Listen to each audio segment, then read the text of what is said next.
We're going to be refurbing all the steering rack from this Mercedes 107 SL, and lots of the parts we'll be replacing, like these tie rod ends here. You can see that the ball joints are completely knackered.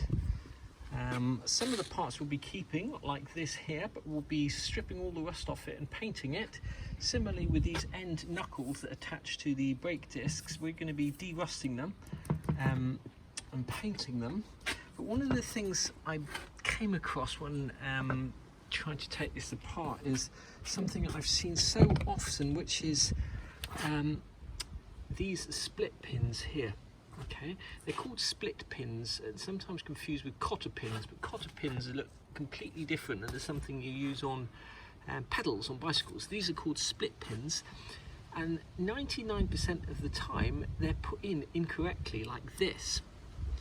And when you come to take them out 1 year later, 5 years later, 30 years later, you'll run into exactly the problems that I've run into, whereby they rust and they break and they're impossible to get out. So I just want to do just before we start this, just point out the correct way to put split pin in. Back in, that's the way it should look. Okay, bent over the top of the bolt like that, and this bit sticking out here, you either leave sticking out or you just snip it off. The reason being that when you come to tap it out, that bit is perfectly aligned with the hole, and even if this bit snaps off when you bend it back because of years of rust, you've still got one nice long bit here that you can tap straight out. Done, and bend both bits over, they're both going to snap off. As soon as you try and take that split pin out, these bits are going to snap off, and they're going to end up looking like this, which is just a pain to get out. Now, to get these out, you've either got to use an impact wrench or just shear it and then knock the split pin out with a bolt, or you've got to try and drill it out, which is a right pain. So the rusted split pin, you can get a breaker bar on here and then a ball joint breaker just to separate this bit, so we can put that in a rust bath. Actually separate these two, you might be very lucky and they might come apart, but what you're generally going to have to do is a what's it called? Ball joint breaker. Sorry, mental block there. And all you have to do for that, wind this up tight. Ah, there you go. That's nice and simple. They don't usually come that simply. There you go. So we're going to now refurb this part here. Sand off all the loose rust, put that in a rust bath for a couple of days, and then paint it up. Off the steering arms, etc. We're just going to get the loose rust off just using a drill and a wire wheel. I've marked this one. This one is as you look at the front of the car, it's the right hand side one, or left hand if it's a left hand passenger side knuckle. And we're going to get the loose rust off and then stick these in a rust bath for a few days and then paint them. That came back to bare metal much easier than these, possibly because these are closer to the wheels and therefore closer to the water and salt and everything on the roads. Anyway, it's time to put these in a rust bath and come back to them in a few days' time. Got those three parts in a rust bath here. We've just got a litre bottle of water in there just to raise the level, and we're just using the built amber deoxy crystals, one small glass of that, 19 glasses of hot water, and that will take most of that rust off overnight, and we'll come back and check on them in the morning. Rust bath overnight. You can see that the rust is starting to come off nicely. We're just going to speed up the process just by going over it with a drill and wire wheel.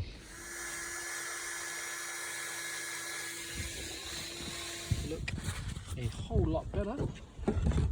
Been sitting in the built amber deoxy crystal rust bath for a couple of days.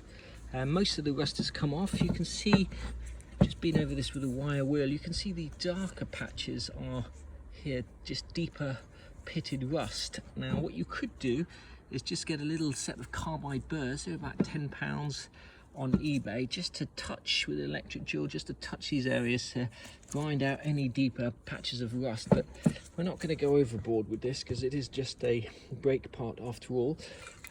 We're going to put a couple of coats of Eastwood rust encapsulator on there, and then paint that chassis black. Finished doing a fairly even coat. These steering knuckles, a couple of coats of the Eastwood rust encapsulator, and now we're just going to top coat them with some Eastwood Extreme Chassis Black, give them a gloss finish and also protect them a little bit more. Finish painting these up. 2 coats of the Eastwood rust encapsulator, 2 coats of the Extreme Chassis Black. They've come out really nice. We're ready to put these back onto the tie rod ends and put the steering back together, and then we'll move on to the brakes after that. These are the tie rod ends. This is the old one that came off the car, and even if you wanted to adjust the tracking or anything else on that car, you probably couldn't, because these are so rusted solid. But we're changing this anyway because the ball joints here are split and knackered. Now, the first thing to note about a tie rod end is it's generally, not always, generally much cheaper buying the whole section like that than it is just buying the end ball joints. So for example, if you had one end ball joint knackered like that, you could just go and buy the end ball joint. Often you'll find it's just as cheap to buy the whole thing. That's the first point. The second thing is that the threads on the ends of theirs, one's a right hand thread and one's a left hand thread, and the reason for that is that when you turn this tube here, the distance between these 2 ball joints changes. Obviously, if they were both the same thread, when you turn that, all that would happen is the tube would move up and down. But here, when you turn that tube, the distance between here and here changes. So the first thing you've got to decide or choose when you take this thing off is to make sure you put it on the right way. It doesn't really matter too much whether the right hand or left hand thread, which way round it is, but it's good to get it the same as it came off the car. You can often just see that by looking at whether the threads go down or whether they go up. Here they're going down, so we're going to put this one the same way. Now, it's important that you put the new tie rod ends on to try and adjust them to as close as the old ones as possible. So we're going to actually do it by counting the threads and also by measuring the length between there and there. We're also going to try and get exactly the same shape and orientation, so that when we tighten the 2 nuts up on our new one, it'll be exactly the same shape, orientation and length as the old one, and that will save the people doing the wheel alignment a lot of stress. Massive difference in length between the 2 tie rod ends on both sides of the car, so I'm just using a piece of wood here to basically get roughly the same length for the piece we're about to put on. Both tie rod ends on the car. Next up, we're going to replace both of these parts. One thing to bear in mind, the new bits do not come with these bolts, so when you take yours off the car, remember to keep the bolts. We're going to have a go at replacing the steering arm bushes in here and here, and they should just come out with a set of mole grips or vice grips. You should, if you're lucky, be able to twist them out without too much drama. Whoops, let's do that off camera. Changing these bushes, but I have to say, having seen the state of what's coming out, I'm pretty glad I did, because those bushes are pretty knackered, I would say. We might need to get a press on there to get the other part out. Your bushes come to pieces like that. The easiest way to get the inner rubber bit out, this bit here, is to heat this bit up with a blowtorch, which we've just done. Just bear in mind, you are under a car, make sure you don't get the heat anywhere near any petrol or anything like that. Once you've heated that up, you might find that the top one comes out in one go with the mole grips. Let's give that a try. Came right out in one piece after heating that up. The bottom bush disintegrated when we try to get it out. It's so much easier just heating up the thing. The rubber will melt and you'll be able to pull that thing straight out with just a blowtorch. We'll just clean this up, make sure there's no rust there, get rid of any dirt, and repaint it if need be. Express these new bushes in, I'm just going to repaint this. I just put a little bit of rust encapsulator on, sanded it all back, put rust encapsulator on. I'm going to just paint that with red paint because it was a little bit rusty underneath. And then we should be able to put our ball joint press on there and just press those straight in. Just a quick word, don't just put oil on there or standard grease if you're putting rubber to metal. You either need a non-petroleum based grease or some special Mercedes grease, which we will be using, but not standard grease or petroleum based grease.